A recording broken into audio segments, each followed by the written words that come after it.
Assalamualaikum warahmatullahi wabarakatuh, teman-teman Jogja Berkabar dimanapun berada. Kembali lagi di channel kita Jogja Berkabar. Kali ini kita akan ngobrol santai bareng Mas Turis. Gimana Mas Turis kabarnya? Alhamdulillah baik Mas. Iya, ini karena pandemi kita pakai masker dulu. Nah, karena kita ngomong, kita buka dulu bentar. Kita prokes kok. Ya, gimana ini Mas Turis, kabarnya di masa pandemi Mas? Ya pertama kita selalu mentaati protokol kesehatan ya karena masih dalam kesehatan ini. Tapi terlepas dari itu kan kita juga harus beraktivitas ya, dalam kondisi yang ada. Kebetulan kalau saya aktivitasnya ya ini bermain air bersama cupang-cupang. Nah, otomatis kita ya tetap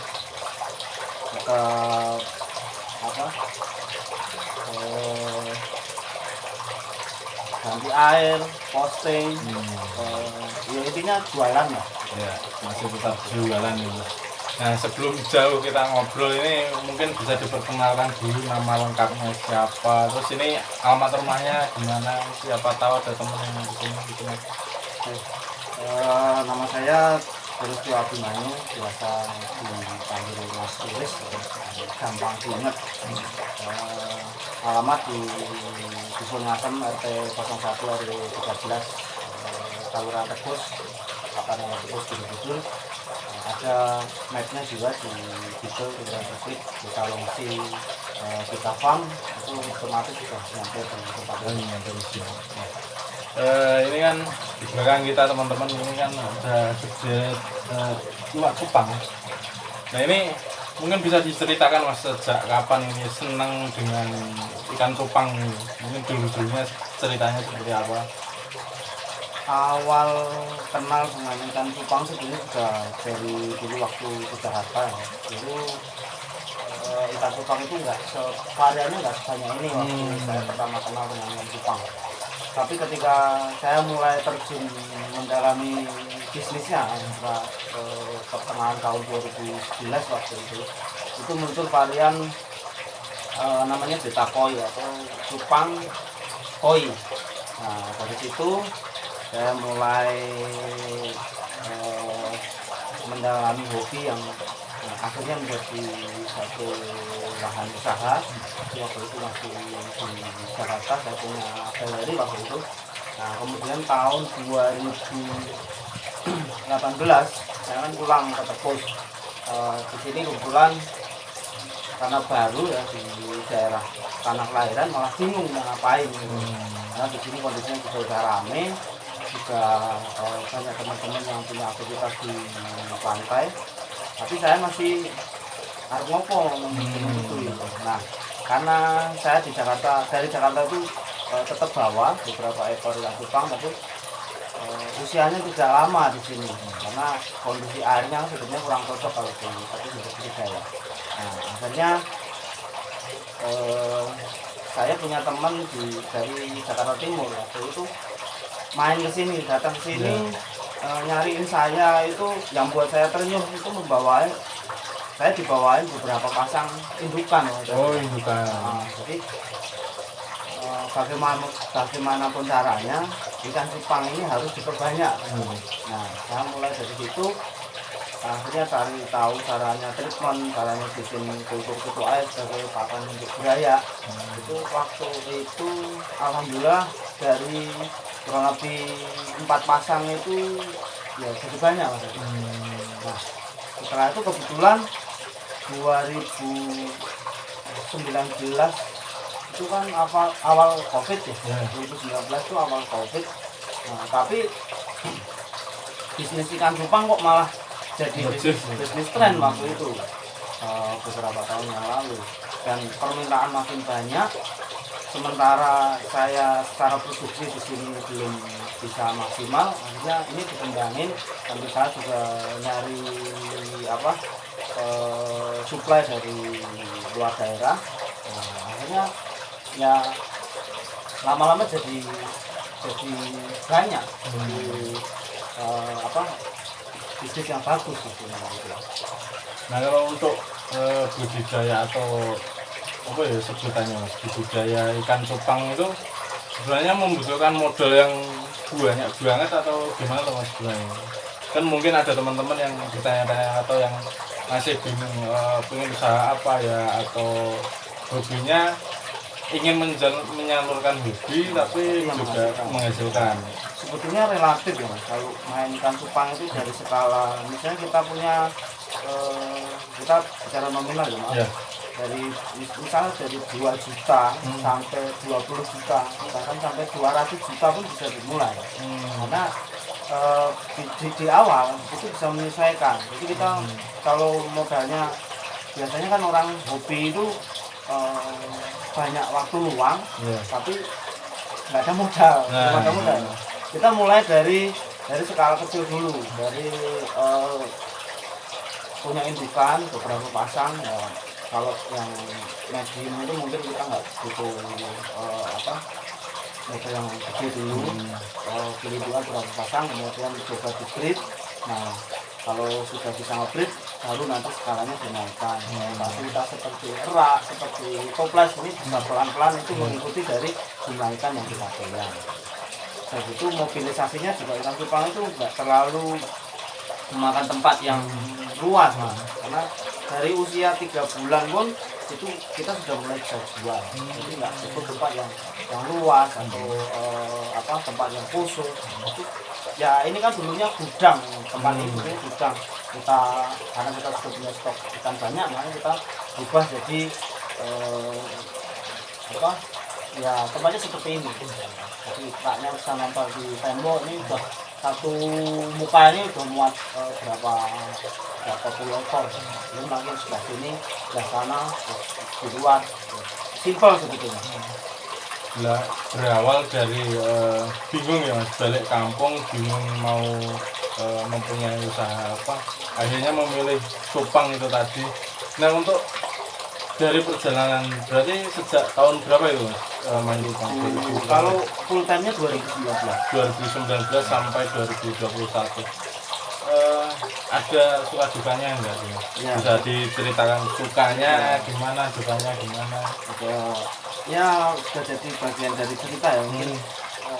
Sejak dari Jakarta dulu awal kenal ikan cupang sampai punya bisnisnya juga di Jakarta tahun awal-awal 2012 kalau bisnisnya itu pun di Tepus ini juga punya cerita yang kurang lebih sama. Dari awalnya saya masih paruh waktu bekerja karena di awal kita kalau yang punya pekerjaan itu juga paruh waktu ya. Mungkin pagi itu kita ngasih makan, terus sore pulang kerja kita ganti air. Ataupun juga ganti air nggak setiap hari.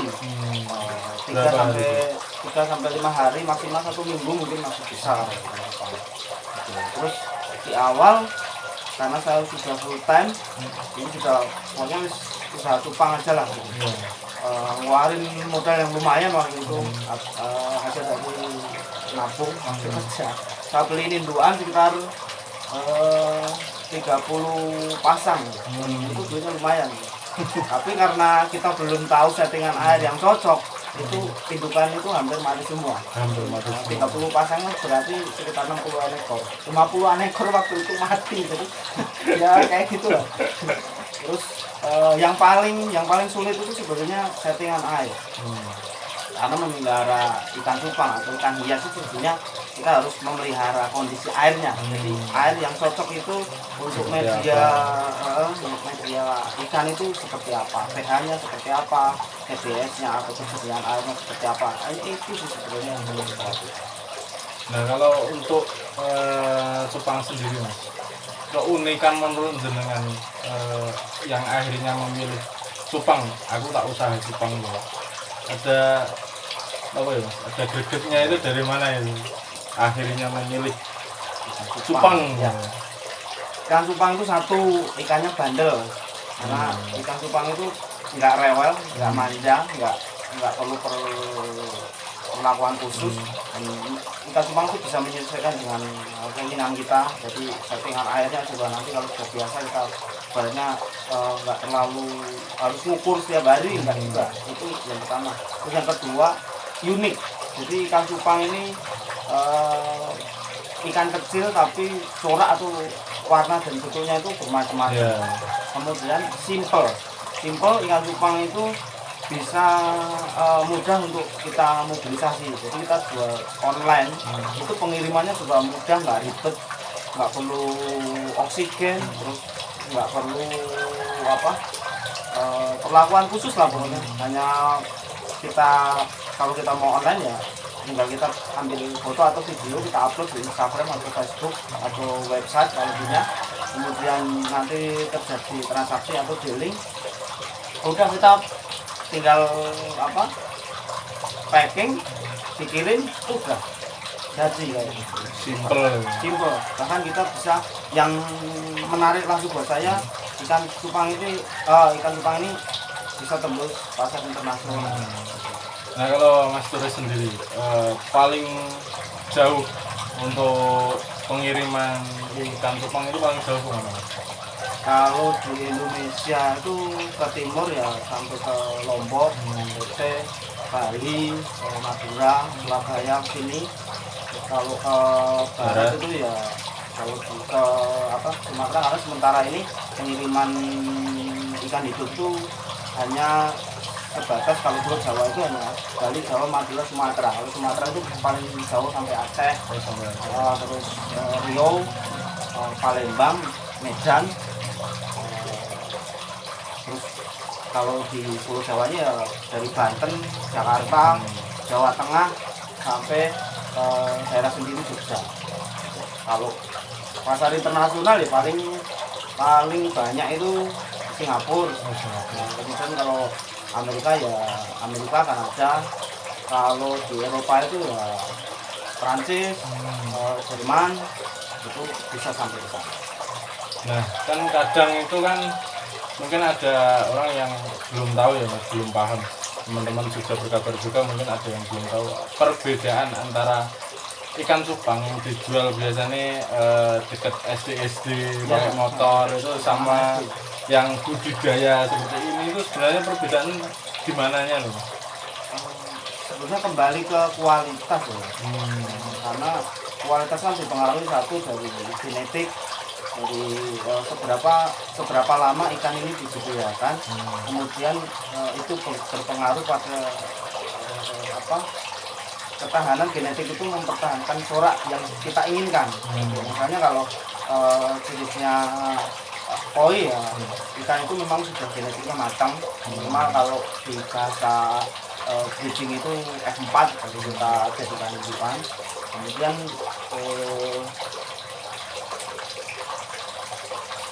jadi breeding ya, itu dari genetik, kualitas ya, dari genetik, kemudian dari corak warnanya. Jadi corak warna itu kalau sekarang kan lagi tren Iron Man nih, yang basicnya warna koi, tapi ada variannya gold cooper. Nah, seberapa ikan itu mempertahankan coraknya, dari corak genetiknya, nah, ikan itu semakin mahal. Makanya berbeda ketika cupang yang mohon maaf ya, cupang anak SD itu ya namanya cupang, tapi kualitasnya kita nggak tahu. Itu kan apa yang dibudidayakan itu jenisnya apa, terus warnanya juga hanya seperti itu. Kan perbedaannya di situ yang sangat mencolok itu antara genetik dan warna.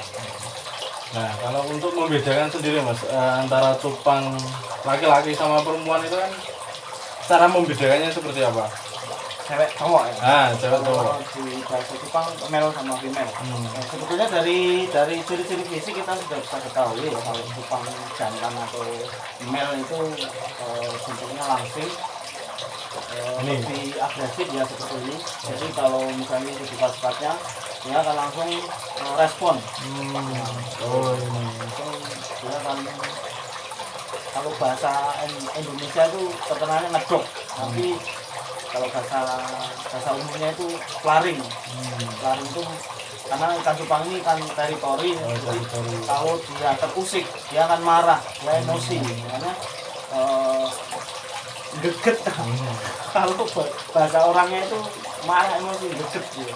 Jadi kayak sing tas cilik-cilik kayak biasanya donde cupang dijokke Ya, bentuk tarung. ya betul tarung. Itu cupang-cupang yang ada jenisnya juga, cupang agung itu ada. Oh memang ada jenisnya khusus ya. Kalau ini kan beta splendor, cupang hias ya. Jadi sifat apa ganasnya itu ada, tapi kita lebih ke warnanya. Lebih coraknya. Itu kalau male.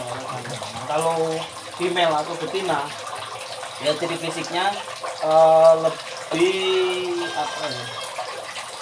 Kalau bahasa ininya itu bohai. Jadi dari postur tubuhnya itu sudah kelihatan contohnya seperti ini, Mas.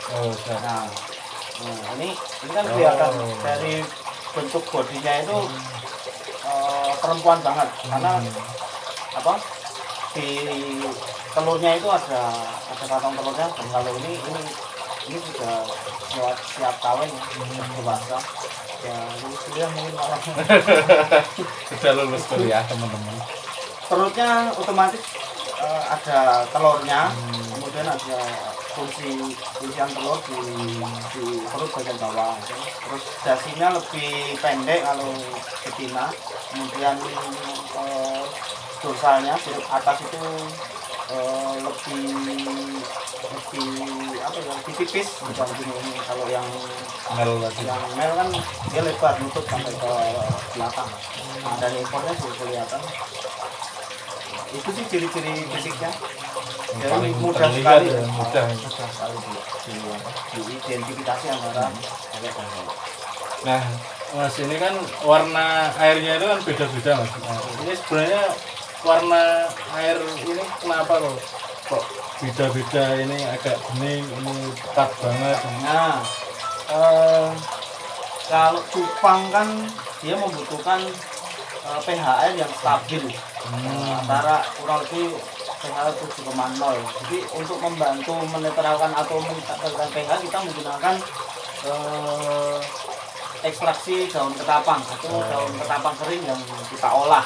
Ini kita ambil, sebetulnya kita butuh penstabil pH-nya. Nah, efek warna ini dari apa namanya, zat tanin yang terkandung di daun ketapang itu. Untuk masalah kepekatan ini tergantung kebutuhan ya. Kalau ini kan ikannya mungkin kurang apa namanya, kurang agresif ya, makanya kita agak pekatin, agak warnanya jadi agak pekat.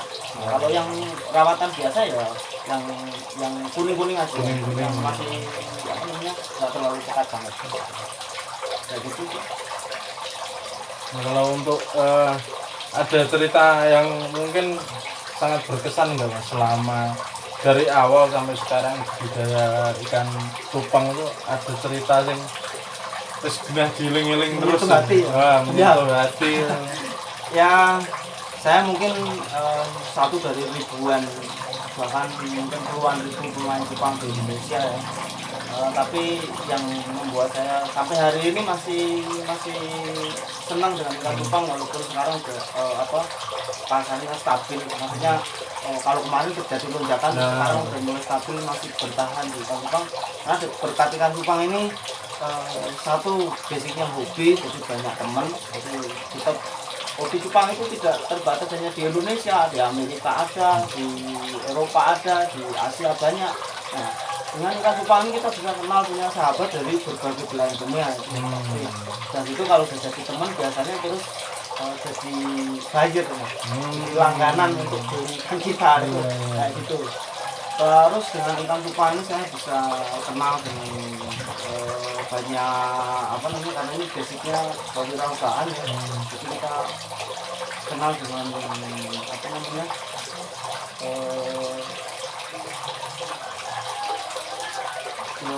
ibaratnya kenal kalau wong-wong lah, dengan relasi dengan apa namanya, dinas Disporan, dinas Perindah, dinas pariwisata, itu dengan JKP gitu provinsi itu ya dengan kalau saya dengan ikan cupang medianya.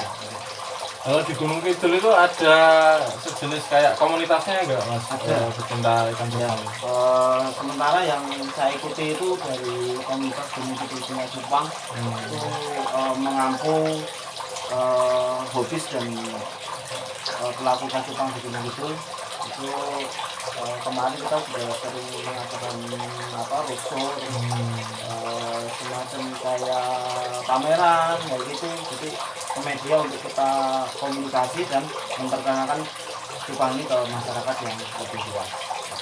Nah kalau untuk di khususnya di Kapanewon Tepus sendiri, untuk mungkin ada pelaku budidaya ikan cupang itu ada banyak atau cuma jenengan sementara ini?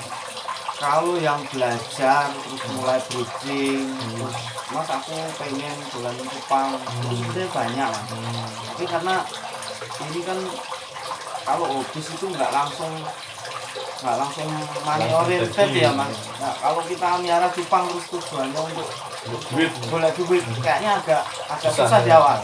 Nah tapi kalau basicnya mas aku seneng cupang terus pengen piara, terus kalau sudah bisa merawat kayak gini ingin dikembangkan diperbanyak, nah mungkin dari itu ya akan tahan lama. Tapi kalau presentasinya ya langsung pengen dodolan kayaknya nggak akan tahan lama. Makanya di Kapanewon Tepus juga banyak sih yang belajar sering kesini mancing ini nanya-nanya coba budidaya sekali dua kali mungkin belum berhasil, akhirnya bosan. Gitu.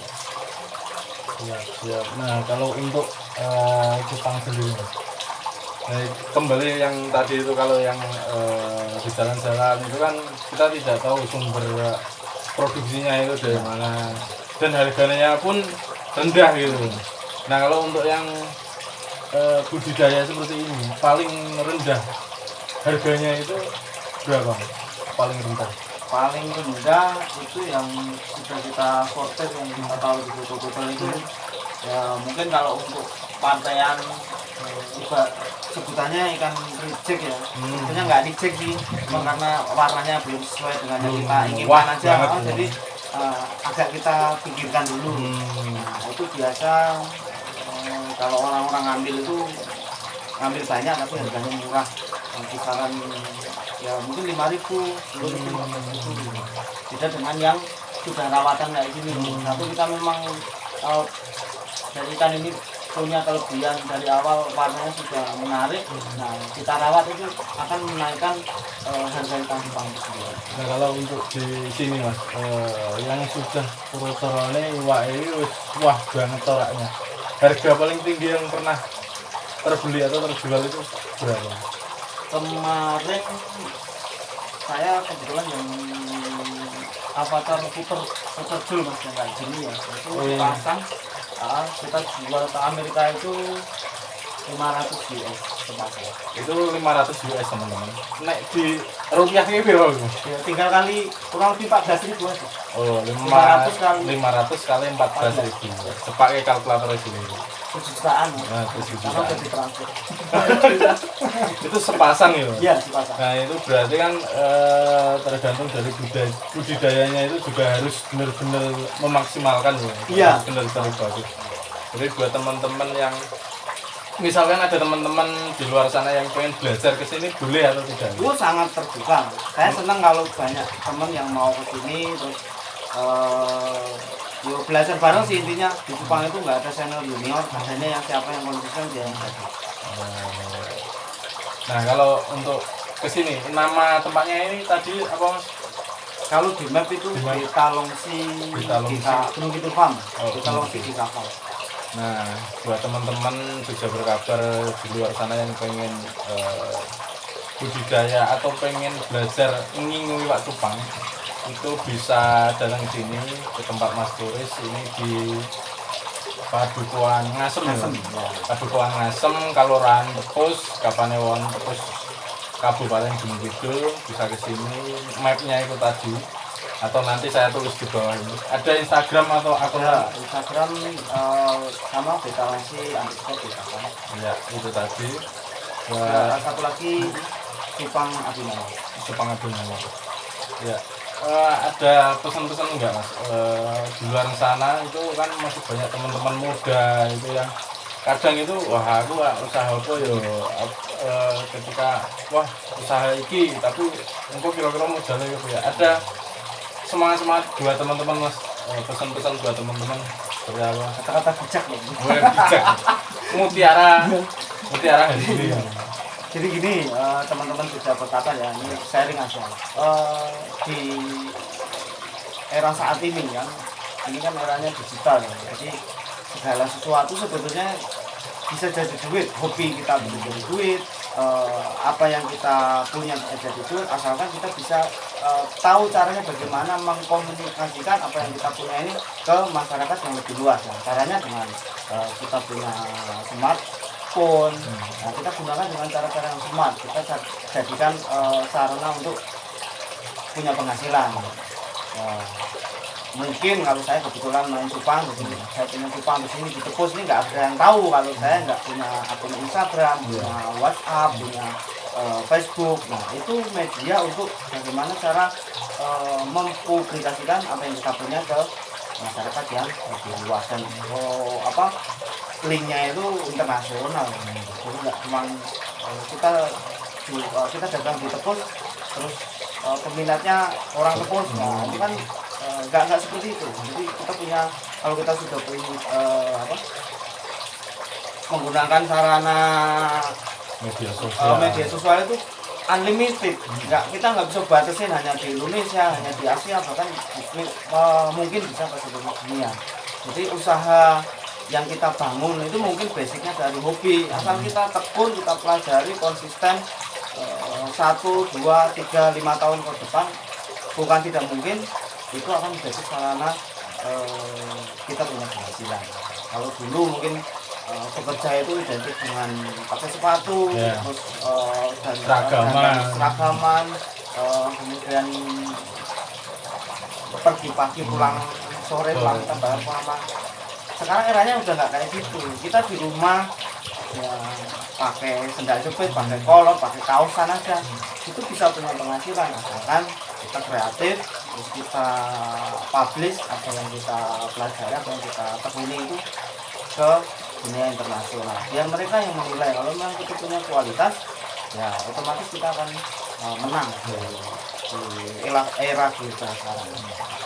Nah itu tadi Semangat dari Mas Turis dari Tepus sing jarene larang banyu terbukti ada usaha cupang yang mendunia sampai luar negeri.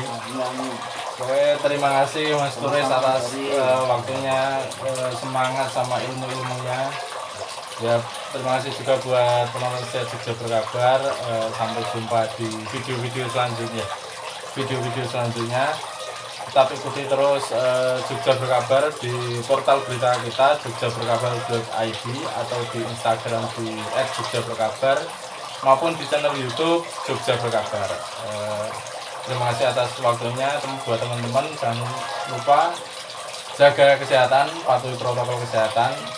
Jangan keluar rumah kalau tidak ada keperluan yang benar-benar mendesak, kecuali kerja ya Mas. Ya, salam dari Gunung Kidul, salam dari Tepus untuk Jogja Berkabar. Terima kasih.